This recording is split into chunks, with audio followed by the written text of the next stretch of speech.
You want to know how humans changed everything? The Zekathari bartender's crystalline appendages clinked as they polished a gravity-defying glass. Well, permit me to share the rather remarkable tale.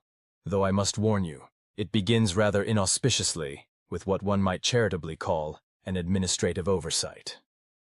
The young Meridian scholar's tendrils quivered with anticipation as they settled onto the antimatter-powered hoverstool. I've heard numerous accounts, but I seek the authentic narrative for my doctoral thesis.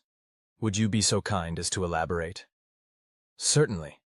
The bartender's faceted eyes gleamed with amusement. The Galactic Council's first significant error was classifying Earth as a minor death world without conducting proper research. Their second error was assuming the inhabitants couldn't possibly achieve interstellar travel for at least another millennium. The scholar dutifully activated their recording device as the bartender continued, their crystalline form refracting the ambient light in prismatic patterns. The classification committee spent precisely 2.3 standard cycles examining Earth's surface conditions.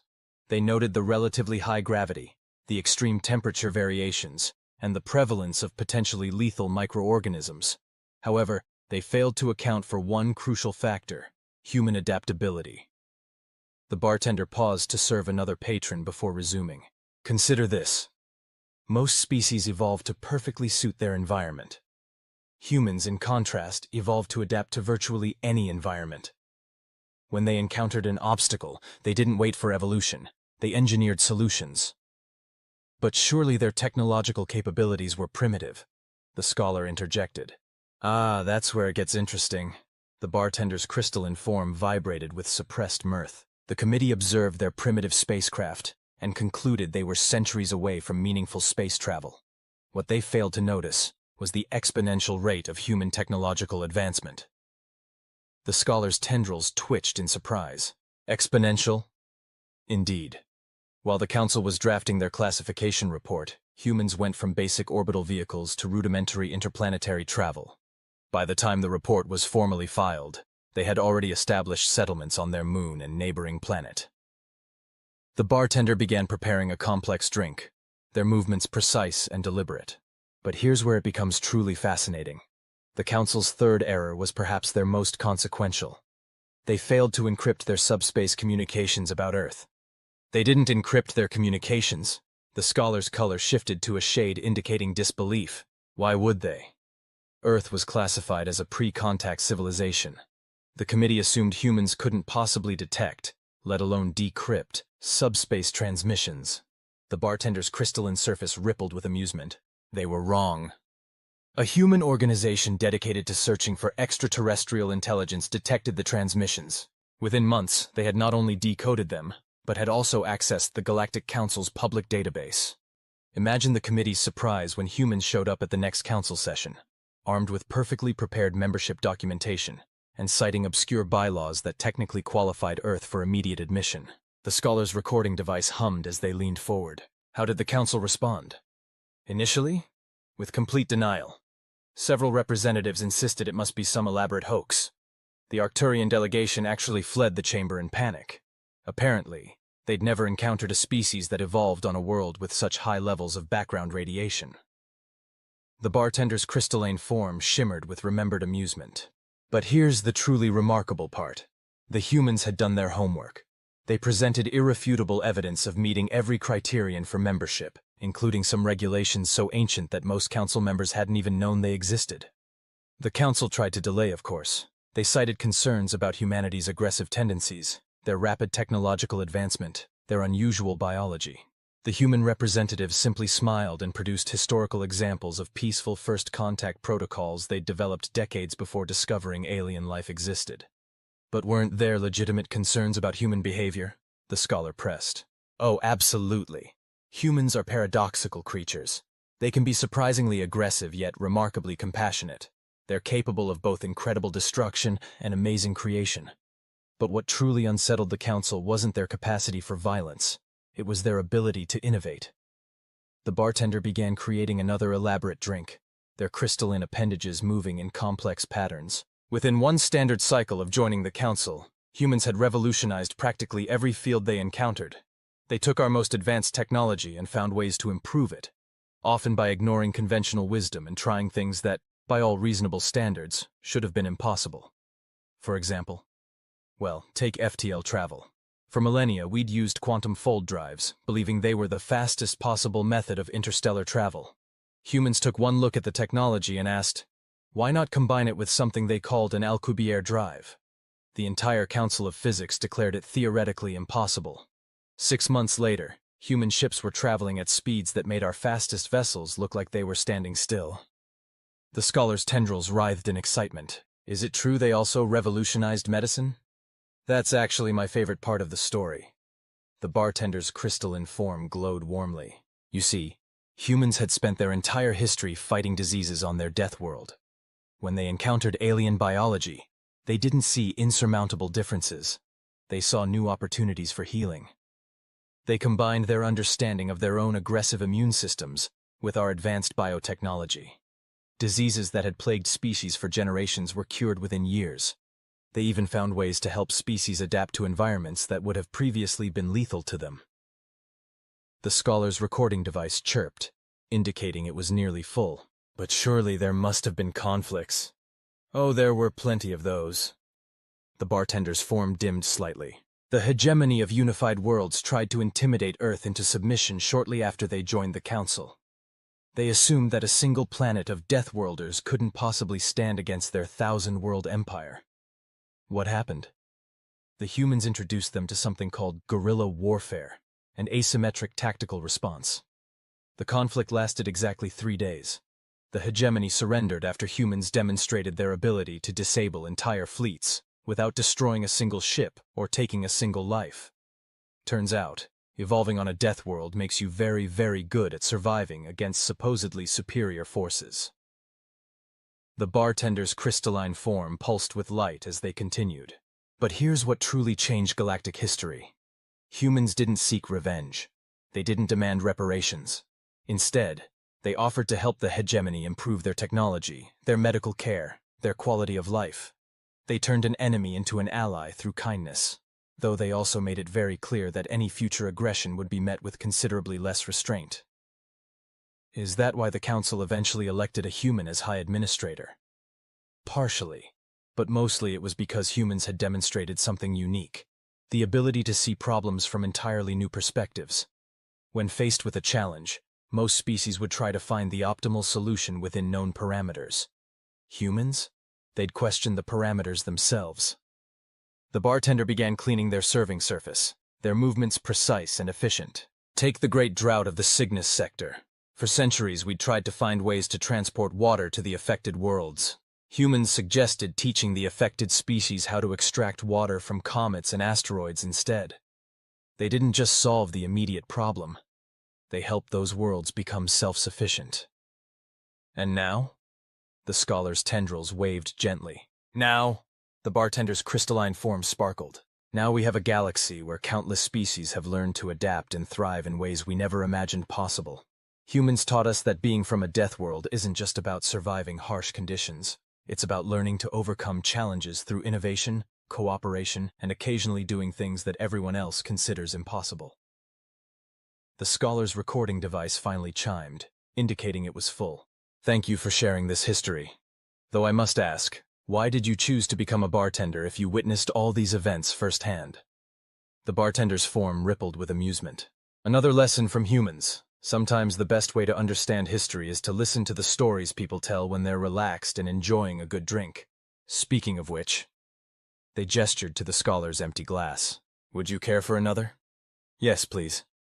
The scholar's tendrils curled contentedly. Though I must admit, I'm curious about one last thing. What finally convinced the Council that humans were ready for membership? The bartender's crystalline form glowed with silent laughter. That's actually the best part of the story. During their presentation, the human representatives mentioned that they'd already discovered 3 intelligent species on their own world that everyone else had missed: dolphins, elephants, and octopuses. They'd spent decades trying to establish communication protocols with them. The Council realized that any species patient and dedicated enough to spend years trying to talk to ocean-dwelling cephalopods probably had the right temperament for galactic diplomacy. And the rest, as humans like to say, is history? The scholar ventured. Precisely. The bartender began preparing another drink. Though perhaps the most important lesson wasn't about humans at all. It was about how labels like Deathworlder become meaningless when you're willing to look past your preconceptions and see the potential in others. The scholars' tendrils waved in agreement as they saved their recording. Somewhere in the bar, a human customer laughed at a joke told by a Venusian gas being, while a group of mixed species discussed the latest improvements to quantum communications, improvements that would have been impossible just a few decades ago. The bartender's crystalline form glowed softly as they watched their diverse clientele. In the end, perhaps that was humanity's greatest contribution to galactic history. Not their technological innovations or their military capabilities, but their unshakable belief that different species could work together to create something greater than the sum of their parts. Even if it took a few impossible innovations, some creative interpretation of ancient bylaws, and the occasional demonstration of Deathworld ingenuity to prove it. Wait! The Meridian scholar's tendrils suddenly twisted with realization. You mentioned something about humans helping species adapt to new environments. Would you elaborate on that particular innovation? The Zekthari bartender's crystalline form brightened.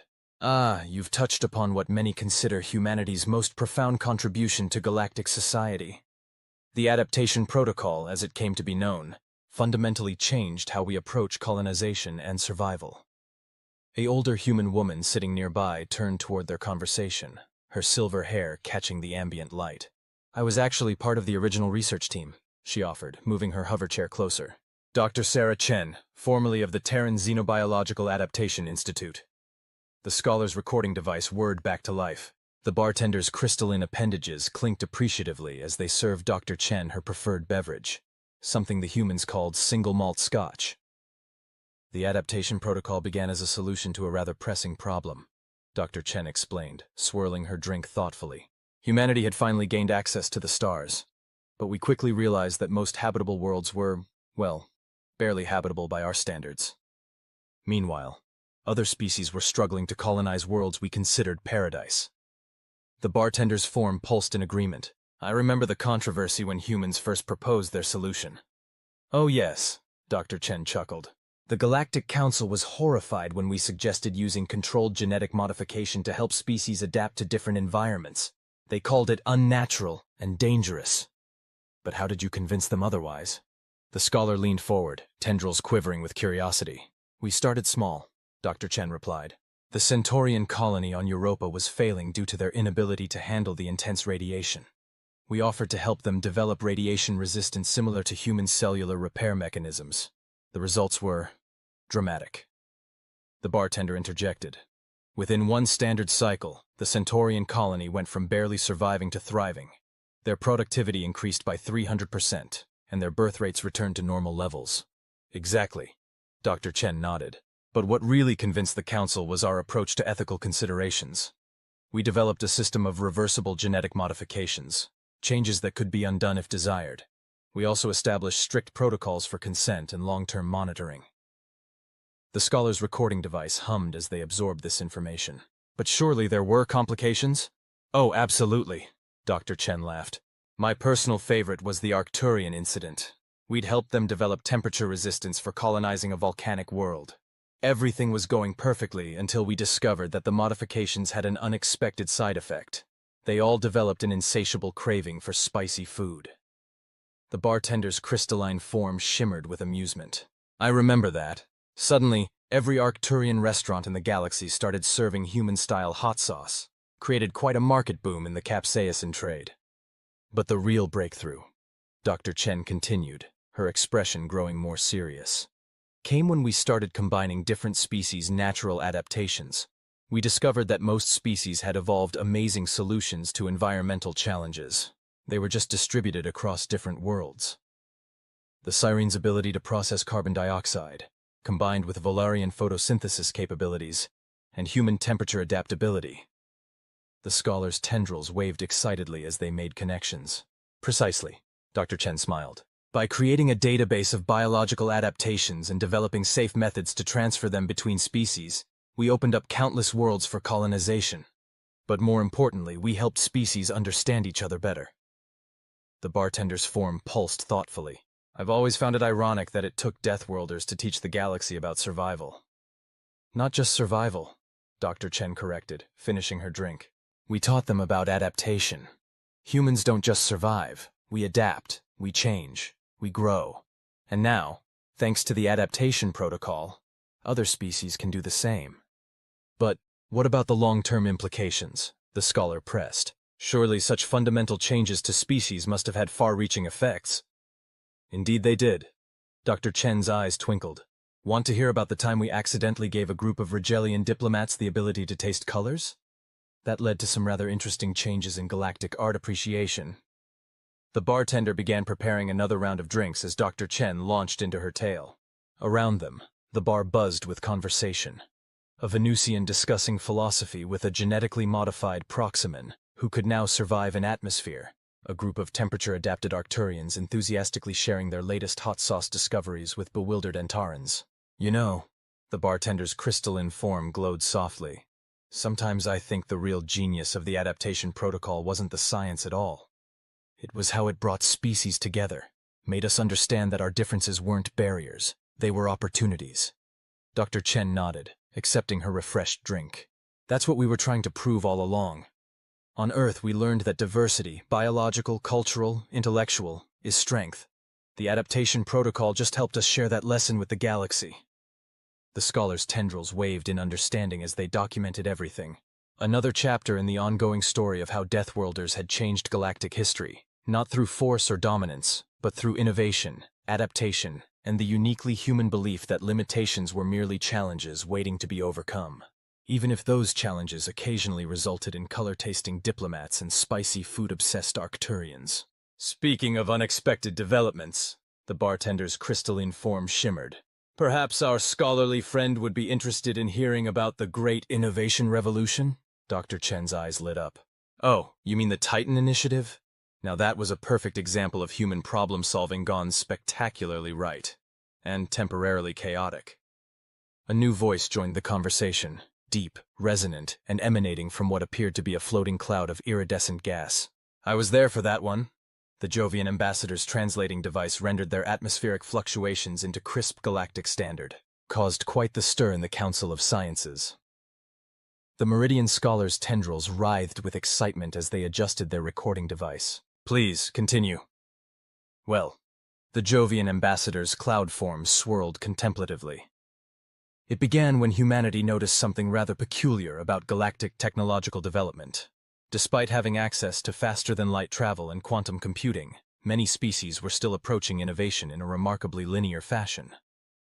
Linear is a polite way of putting it, Dr. Chen interjected. Most species had specialized so completely that they'd lost the ability to think outside their established paradigms. The Quantum Physics Guild hadn't produced a truly new theory in over 3 centuries. The bartender's crystalline appendages clinked in agreement as they prepared a complex atmospheric cocktail for the Jovian ambassador. Humans called it institutional inertia, I believe? Precisely, the ambassador's cloud rippled. Each field had become so specialized, so compartmentalized, that cross-disciplinary innovation had virtually ceased. Then humans introduced something they called radical interdisciplinary thinking. The scholar's tendrils twitched. That sounds ominous? Oh, it was. Dr. Chen laughed. We essentially forced different scientific disciplines to work together in ways they never had before. We took quantum physicists and paired them with biological engineers. We had artificial intelligence specialists working with cultural anthropologists. We even got a team of Arcturian mathematicians to collaborate with Venusian poetry analysts. The results were unexpected, the bartender observed diplomatically. The Jovian ambassador's cloud form pulsed with amusement. That's an understatement. The first few months were chaos. Different species had entirely different ways of thinking, different approaches to problem solving, different fundamental assumptions about how the universe worked. But that was exactly what we wanted, Dr. Chen explained, sipping her scotch. On Earth, some of our greatest breakthroughs came from combining seemingly unrelated fields. We needed to break down the barriers between disciplines, force people, and aliens, to question their basic assumptions. The Council of Sciences was convinced it would be a disaster, the ambassador continued, until the first results started coming in. The bartender's crystalline form brightened. The quantum biology breakthrough was particularly impressive. Yes! Dr. Chen's enthusiasm was palpable. By combining our understanding of quantum mechanics with xenobiology, we discovered that several species were unconsciously utilizing quantum effects in their biological processes. The Arcturians, for instance, turned out to be natural quantum computers. They just didn't know it. The scholar's recording device hummed as they processed this information. What were the practical applications? Where to begin? The Jovian ambassador's cloud swirled faster. Once we understood how biological quantum processing worked, we were able to develop entirely new forms of computing. The Titan Initiative's quantum organic hybrid computers revolutionized everything from space navigation to environmental engineering. But the real breakthrough, Dr. Chen added, came from what we called cognitive diversity mapping. We discovered that different species didn't just have different biology, they had fundamentally different ways of thinking about and perceiving reality. The bartender interjected. The metaphysics conference was particularly memorable. Watching a human philosopher argue with a hive mind about the nature of consciousness, while a time phase entity offered periodic corrections from various points in the timeline. Exactly, Dr. Chen nodded. By mapping these different cognitive approaches, we were able to develop new problem-solving methodologies that combine the strengths of various species. The hive mind's parallel processing capabilities, combined with human lateral thinking and Arcturian quantum computation. And suddenly, the Jovian ambassador's cloud pulsed. Problems that had stumped the galaxy for millennia began falling like dominoes. The unified field theory, practical teleportation, psychic energy manipulation, all solved within a decade.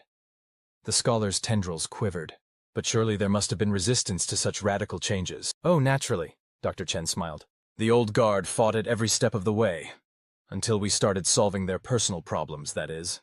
It's amazing how quickly opposition fades when you cure someone's supposedly incurable genetic condition or solve their planet's energy crisis. The humans had a saying.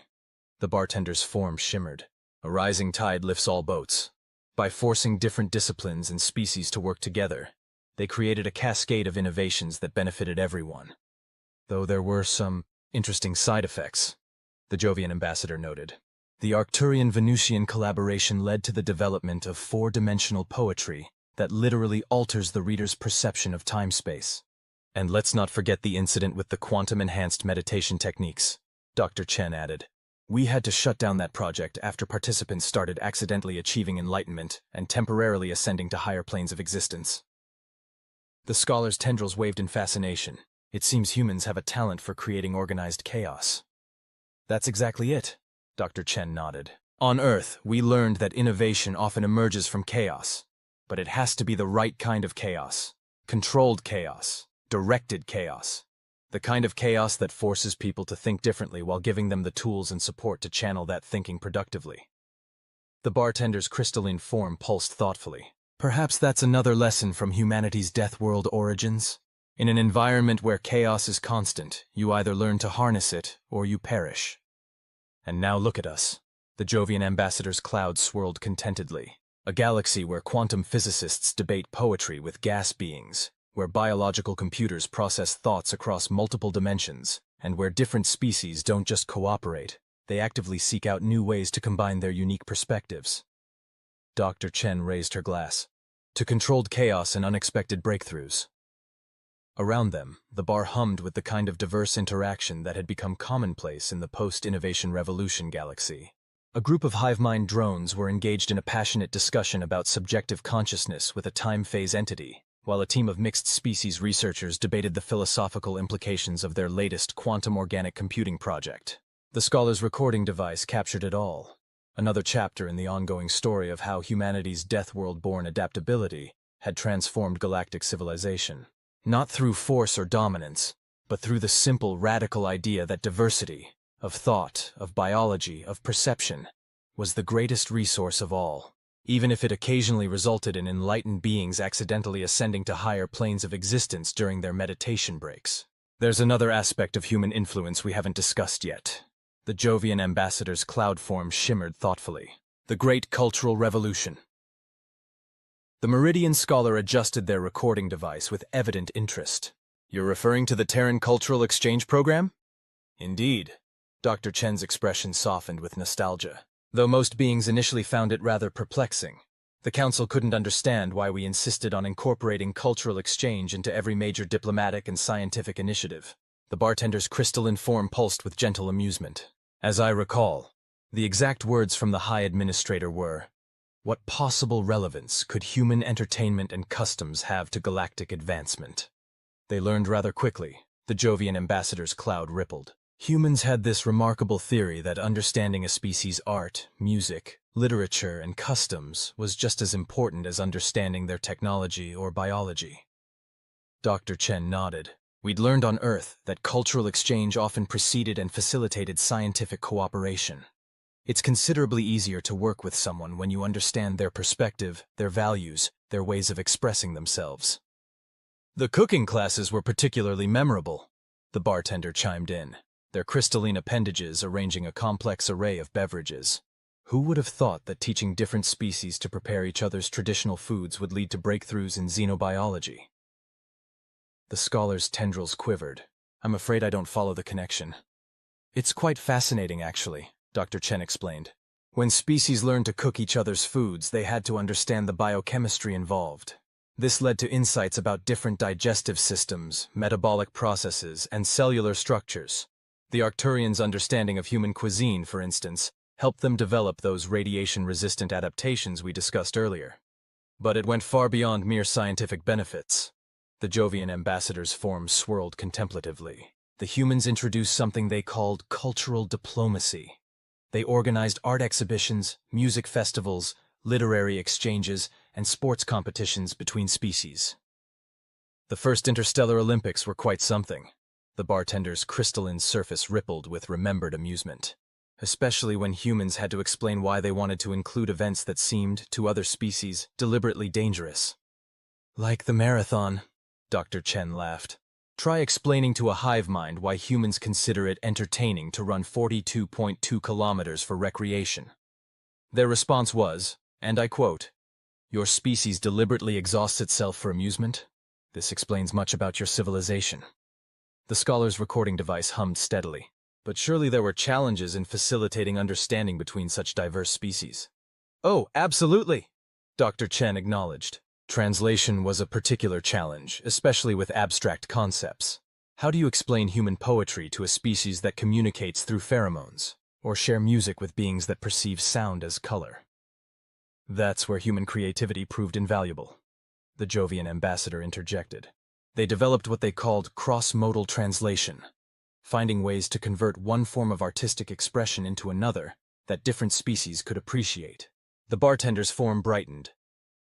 The serene symphony of colors was a remarkable example. Human composers worked with serene artists to create a piece that could be simultaneously experienced as music, color patterns, and pheromone sequences. And let's not forget the impact on galactic entertainment, Dr. Chen added. Once humans introduced the concept of fiction, telling stories that were deliberately not true for entertainment, it revolutionized how species shared experiences and ideas. The first interspecies soap opera was particularly popular, the bartender noted, even if some species needed extensive explanations about human romantic customs. The Jovian ambassador's cloud pulsed with amusement. The episode where the human protagonist had to explain the concept of dating to their hive mind love interest achieved record viewership across 17 sectors. But the most profound impact, Dr. Chen continued, her expression growing more serious, was how cultural exchange changed the way species viewed each other. It's one thing to understand another species intellectually. It's quite another to appreciate their art, enjoy their food, laugh at their jokes. The scholar's tendrils waved thoughtfully. You're suggesting that cultural understanding facilitated deeper cooperation? Precisely. The Jovian ambassador's cloud shifted patterns. When the Rigelian crisis erupted, it was resolved not through traditional diplomacy, but through a cultural festival.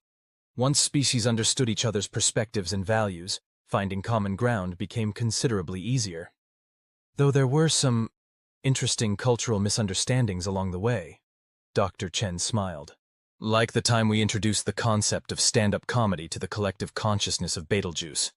They spent 3 standard cycles trying to understand why humans deliberately generated awkward social situations for entertainment.